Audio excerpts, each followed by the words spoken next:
Welcome to the Mueller Report audio. Section 4A, Subsection 5. June 9, 2016 meeting at Trump Tower. On June 9, 2016, senior representatives of the Trump campaign met in Trump Tower with a Russian attorney expecting to receive derogatory information about Hillary Clinton from the Russian government. The meeting was proposed to Donald Trump Jr. in an email from Robert Goldstone at the request of his then-client, Emin Agalarov, the son of Russian real estate developer Aras Agalarov. Goldstone relayed to Trump Jr. that the Crown Prosecutor of Russia offered to provide the Trump campaign with some official documents and information that would incriminate Hillary and her dealings with Russia as part of Russia and its government's support for Mr. Trump. Trump Jr. immediately responded that, "If it's what you say, I love it," and arranged the meeting through a series of emails and telephone calls. Trump Jr. invited campaign chairman Paul Manafort and senior advisor Jared Kushner to attend the meeting, and both attended. Members of the campaign discussed the meeting before it occurred, and Michael Cohen recalled that Trump Jr. may have told candidate Trump about an upcoming meeting to receive adverse information about Clinton without linking the meeting to Russia. According to written answers submitted by President Trump, he has no recollection of learning of the meeting at the time, and the office found no documentary evidence showing that he was made aware of the meeting or its Russia connection before it occurred. The Russian attorney who spoke at the meeting, Natalia Veselnitskaya, had previously worked for the Russian government and maintained a relationship with that government throughout this period of time. She claimed that funds derived from illegal activities in Russia were provided to Hillary Clinton and other Democrats. Trump Jr. requested evidence to support those claims, but Veselnitskaya did not provide such information. She and her associates then turned to a critique of the origins of the Magnitsky Act, a 2012 statute that imposed financial and travel sanctions on Russian officials and that resulted in a retaliatory ban on adoptions of Russian children. Trump Jr. suggested that the issue could be revisited when and if candidate Trump was elected. After the election, Veselnitskaya made additional efforts to follow up on the meeting, but the Trump transition team did not engage. A. Setting up the June 9 meeting. 1. Outreach to Donald Trump Jr. Aras Agalarov is a Russian real estate developer with ties to Putin and other members of the Russian government, including Russia's Prosecutor General, Yuri Chaika.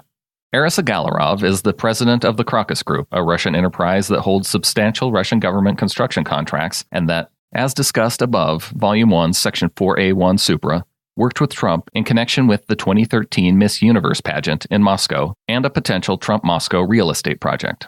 The relationship continued over time as the parties pursued the Trump Moscow project in 2013 to 2014 and exchanged gifts and letters in 2016. For example, in April 2016, Trump responded to a letter from Aras Agalarov with a handwritten note. Aras Agalarov expressed interest in Trump's campaign, passed on congratulations for winning in the primary, and, according to one email drafted by Goldstone, an offer of his support and that of many of his important Russian friends and colleagues, especially with reference to U.S.-Russia relations. On June 3, 2016, Emin Agalarov called Goldstone, Emin's then publicist. Goldstone is a music and events promoter who represented Emin Agalarov from approximately late 2012 until late 2016. While representing Emin Agalarov, Goldstone facilitated the ongoing contact between the Trumps and the Agalovs, including an invitation that Trump sent to Putin to attend the 2013 Miss Universe pageant in Moscow. The next 2.5 lines are redacted, citing grand jury. Goldstone understood, redacted citing grand jury, a Russian political connection, and Emin Agalarov indicated that the attorney was a prosecutor. Goldstone recalled that the information that might interest the Trumps involved Hillary Clinton. The next 2 lines are redacted, citing grand jury. The, redacted citing grand jury, mentioned by Emin Agalarov was Natalia Veselnitskaya. From approximately 1998 until 2001, Veselnitskaya worked as a prosecutor for the Central Administrative District of the Russian Prosecutor's Office, and she continued to perform government-related work and maintain ties to the Russian government following her departure. She lobbied and testified about the Magnitsky Act, which imposed financial sanctions and travel restrictions on Russian officials, and which was named for a Russian tax specialist who exposed a fraud and later died in a Russian prison. Putin called the statute a purely political, unfriendly act, and Russia responded by barring a list of current and former U.S. officials from entering Russia and by halting the adoption of Russian children by U.S. citizens. Veselnitskaya performed legal work for Denis Katsev, the son of Russian businessman Peter Katsev, and for his company, Prevezon Holdings Limited, which was a defendant in a civil forfeiture action alleging the laundering of proceeds from the fraud exposed by Magnitsky. She also appears to have been involved in an April 2016 approach to a U.S. congressional delegation in Moscow offering confidential information from the Prosecutor General of Russia about interactions between certain political forces in our two countries. Shortly after his June 3 call with Emin Agalarov, Goldstone emailed Trump Jr. The email stated, "Good morning. Emin just called and asked me to contact you with something very interesting. The Crown Prosecutor of Russia met with his father Aris this morning, and in their meeting offered to provide the Trump campaign with some official documents and information that would incriminate Hillary and her dealings with Russia, and would be very useful to your father. This is obviously very high-level and sensitive information, but is part of Russia and its government support for Mr. Trump, helped along by Aris and Emin. What do you think is the best way to handle this information, and would you be able to speak to Emin about it directly? I can also send this info to your father via Rana, but it is ultra-sensitive, so wanted to send to you first. Best, Rob Goldstone." Within minutes of this email, Trump Jr. responded, emailing back, "Thanks, Rob, I appreciate that. I am on the road at the moment, but perhaps I just speak to Emin first. Seems we have some time, and if it's what you say, I love it, especially later in the summer. Could we do a call first thing next week when I'm back?" Goldstone conveyed Trump Jr.'s interest to Emin Agalarov, emailing that Trump Jr. wants to speak personally on the issue. On June 6, 2016, Emin Agalarov asked Goldstone if there was any news, and Goldstone explained that Trump Jr. was likely still traveling for the final elections, where Trump will be crowned the official nominee. On the same day, Goldstone again emailed Trump Jr. and asked when Trump Jr. was free to talk with Emin about this Hillary info.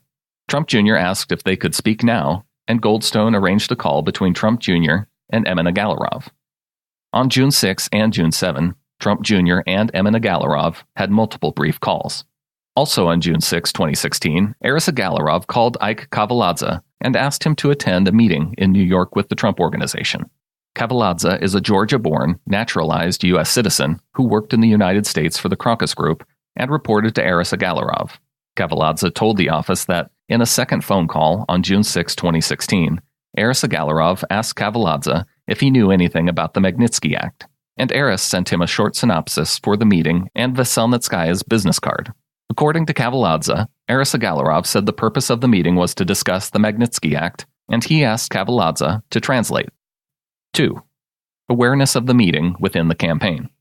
On June 7, Goldstone emailed Trump Jr. and said that Emin asked that I schedule a meeting with you and the Russian government attorney who is flying over from Moscow. Trump Jr. replied that Manafort, identified as the campaign boss, Jared Kushner, and Trump Jr. would likely attend. Goldstone was surprised to learn that Trump Jr., Manafort, and Kushner would attend.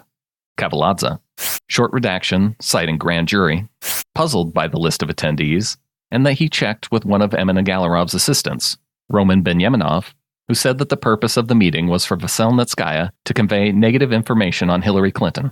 Benyaminov, however, stated that he did not recall having known or said that.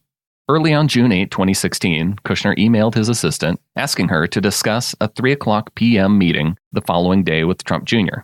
Later that day, Trump Jr. forwarded the entirety of his email correspondence regarding the meeting with Goldstone to Manafort and Kushner under the subject line, "Forward, Russia, Clinton, private and confidential," adding a note that meeting got moved to 4 tomorrow at my offices.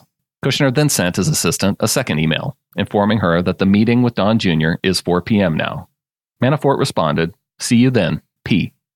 Rick Gates, who was the deputy campaign chairman, stated during interviews with the office that in the days before June 9, 2016, Trump Jr. announced at a regular morning meeting of senior campaign staff and Trump family members that he had a lead on negative information about the Clinton Foundation.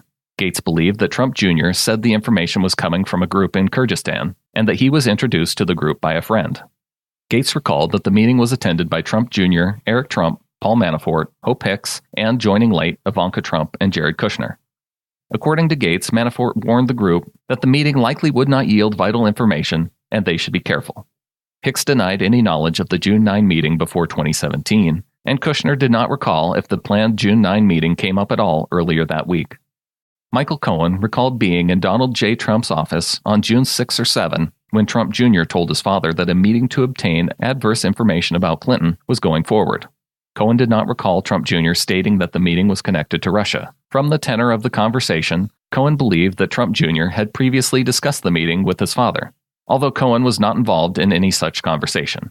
In an interview with the Senate Judiciary Committee, however, Trump Jr. stated that he did not inform his father about the emails or the upcoming meeting. Similarly, neither Manafort nor Kushner recalled anyone informing candidate Trump of the meeting, including Trump Jr. President Trump has stated to this office, in written answers to questions, that he has no recollection of learning at the time that his son, Manafort or Kushner, was considering participating in a meeting in June 2016 concerning potentially negative information about Hillary Clinton. B. The events of June 9, 2016. 1. Arrangements for the meeting. Veselnitskaya was in New York on June 9, 2016 for appellate proceedings in the Prevezon civil forfeiture litigation. That day, Veselnitskaya called Rinat Akhmetyan, a Soviet-born U.S. lobbyist, short redaction citing grand jury, and when she learned that he was in New York, invited him to lunch. Akhmetyan told the office that he had worked on issues relating to the Magnitsky Act and had worked on the Prevezon litigation. Kavaladze and Anatoly Samachornov, a Russian-born translator who had assisted Veselnitskaya with Magnitsky-related lobbying and the Prevezon case, also attended the lunch. Short redaction citing grand jury. Veselnitskaya said she was meeting, one-line redacted citing grand jury, and asked Akhmetyan what she should tell him. According to several participants in the lunch, Veselnitskaya showed Akhmetyan a document alleging financial misconduct by Bill Browder and the Ziff brothers, Americans with business in Russia, and those individuals subsequently making political donations to the DNC. Two lines redacted, citing grand jury. The group then went to Trump Tower for the meeting. 2. Conduct of the meeting. Trump Jr., Manafort, and Kushner participated on the Trump side, while Kavaladze, Samachornov, Akhmetyan, and Goldstone attended with Veselnitskaya. The office spoke to every participant except Veselnitskaya and Trump Jr., the latter of whom declined to be voluntarily interviewed by the office. Two lines redacted, citing grand jury. The meeting lasted about 20 minutes. About a line and a half is redacted, citing grand jury. Goldstone recalled that Trump Jr. invited Veselnitskaya to begin, but did not say anything about the subject of the meeting. Participants agreed that Veselnitskaya stated that the Ziff brothers had broken Russian laws and had donated their profits to the DNC or the Clinton campaign. She asserted that the Ziff brothers had engaged in tax evasion and money laundering in both the United States and Russia. One line redacted, citing grand jury. According to Akhmetyan, Trump Jr. asked follow-up questions about how the alleged payments could be tied specifically to the Clinton campaign, but Veselnitskaya indicated that she could not trace the money once it entered the United States. Kavaladze similarly recalled that Trump Jr. asked what they have on Clinton, and Kushner became aggravated and asked, "What are we doing here?" Akhmetyan then spoke about U.S. sanctions imposed under the Magnitsky Act and Russia's response prohibiting U.S. adoption of Russian children. Several participants recalled that Trump Jr. commented that Trump is a private citizen, and there was nothing they could do at that time. Trump Jr. also said that they could revisit the issue if and when they were in government. Notes that Manafort took on his phone reflect the general flow of the conversation, although not all of its details. At some point in the meeting, Kushner sent an iMessage to Manafort stating, "waste of time," followed immediately by two separate emails to assistants at Kushner companies with requests that they call him to give him an excuse to leave. Samachornov recalled that Kushner departed the meeting before it concluded. Veselnitskaya recalled the same when interviewed by the press in July 2017.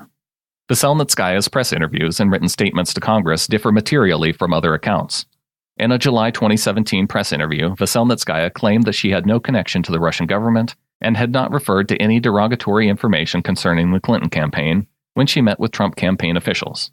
Veselnitskaya's November 2017 written submission to the Senate Judiciary Committee stated that the purpose of the June 9 meeting was not to connect with the Trump campaign, but rather to have a private meeting with Donald Trump Jr., a friend of my good acquaintance's son, on the matter of assisting me or my colleagues in informing the Congress members as to the criminal nature of manipulation and interference with the legislative activities of the U.S. Congress.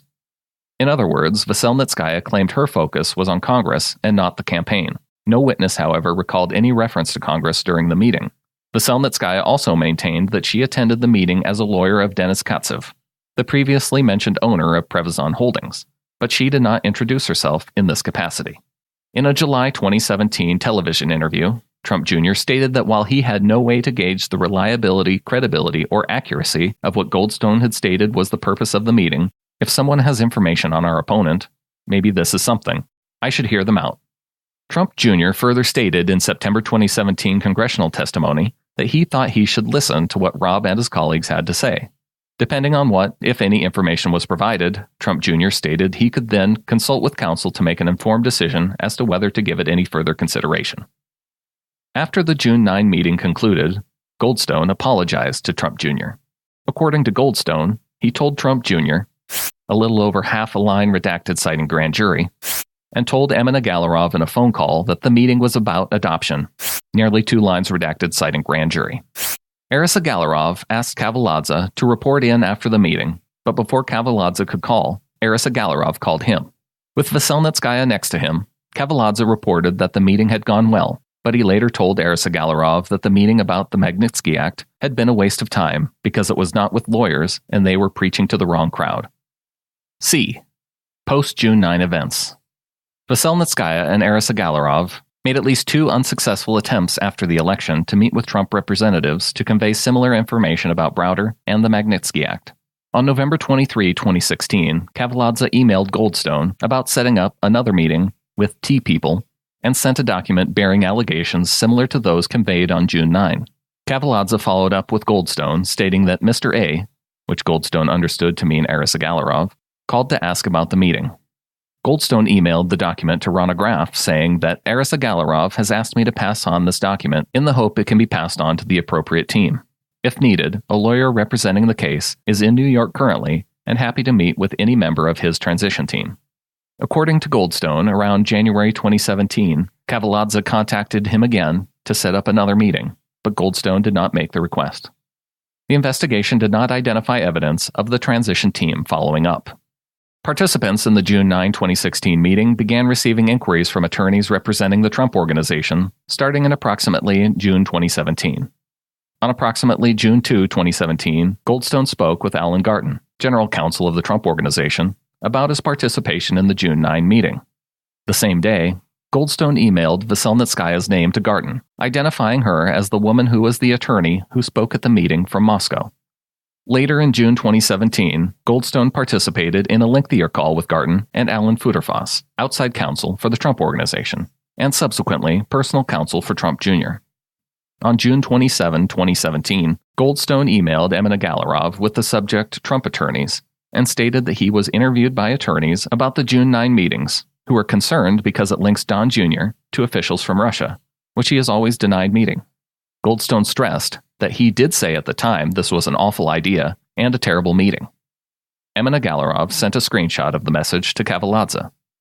The June 9 meeting became public in July 2017. In a July 9, 2017 text message to Emina Galarov, Goldstone wrote, "I made sure I kept you and your father out of this story, and if contacted, I can do a dance and keep you out of it." Goldstone added, "FBI now investigating, and I hope this favor was worth for your dad. It could blow up." On July 12, 2017, Emina Galarov complained to Kavaladze that his father Aris never listens to him and that their relationship with Mr. T has been thrown down the drain. The next month, Goldstone commented to Emina Galarov about the volume of publicity the June 9 meeting had generated, stating that his reputation was basically destroyed by this dumb meeting which her father insisted on, even though Ike and me told him would be bad news and not to do. Goldstone added, "I am not able to respond out of courtesy to you and your father, so am painted as some mysterious link to Putin." After public reporting on the June 9 meeting began, representatives from the Trump Organization again reached out to participants. On July 10, 2017, Futerfas sent Goldstone an email with a proposed statement for Goldstone to issue, which read, "As the person who arranged the meeting, I can definitively state that the statements I have read by Donald Trump Jr. are 100% accurate. The meeting was a complete waste of time, and Don was never told Ms. Veselnitskaya's name prior to the meeting. Ms. Veselnitskaya mostly talked about the Magnitsky Act and Russian adoption laws, and the meeting lasted 20 to 30 minutes at most. There was never any follow-up, and nothing ever came of the meeting." Short redaction citing grand jury. The statement drafted by Trump Organization representatives was redacted citing grand jury. He proposed a different statement, asserting that he had been asked by his client in Moscow, Emina Galarov, to facilitate a meeting between a Russian attorney, Natalia Veselnitskaya, and Donald Trump Jr. The lawyer had apparently stated that she had some information regarding funding to the DNC from Russia, which she believed Mr. Trump Jr. might find interesting. Goldstone never released either statement. On the Russian end, there were also communications about what participants should say about the June 9 meeting. Specifically, the organization that hired Samachornov, an anti-Magnitsky group controlled by Veselnitskaya and the owner of Prevazon, offered to pay $90,000 of Samocharnov's legal fees. At Veselnitskaya's request, the organization sent Samocharnov a transcript of a Veselnitskaya press interview, and Samocharnov understood that the organization would pay his legal fees only if he made statements consistent with Veselnitskaya's. Samocharnov declined, telling the office that he did not want to perjure himself. The individual who conveyed Veselnitskaya's request to Samocharnov stated that he did not expressly condition payment on following Veselnitskaya's answers, but in hindsight recognized that by sending the transcript, Samocharnov could have interpreted the offer of assistance to be conditioned on his not contradicting Veselnitskaya's account. Volume 2, Section 2G Infra discusses interactions between President Trump, Trump Jr., and others in June and July 2017 regarding the June 9 meeting. And that concludes Section 4A, Subsection 5, June 9, 2016 meeting at Trump Tower. Thank you for listening to this episode. This show operates on the value for value model, meaning that we make the show available and you decide what it's worth.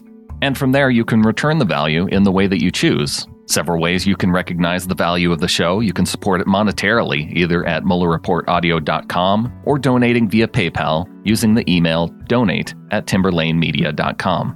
You can also share the show by telling people you know about it, posting it on social media, or you can rate and review the show on Apple Podcasts or wherever you listen to the show. Next up, Section 4A, Subsection 6, Events at the Republican National Convention.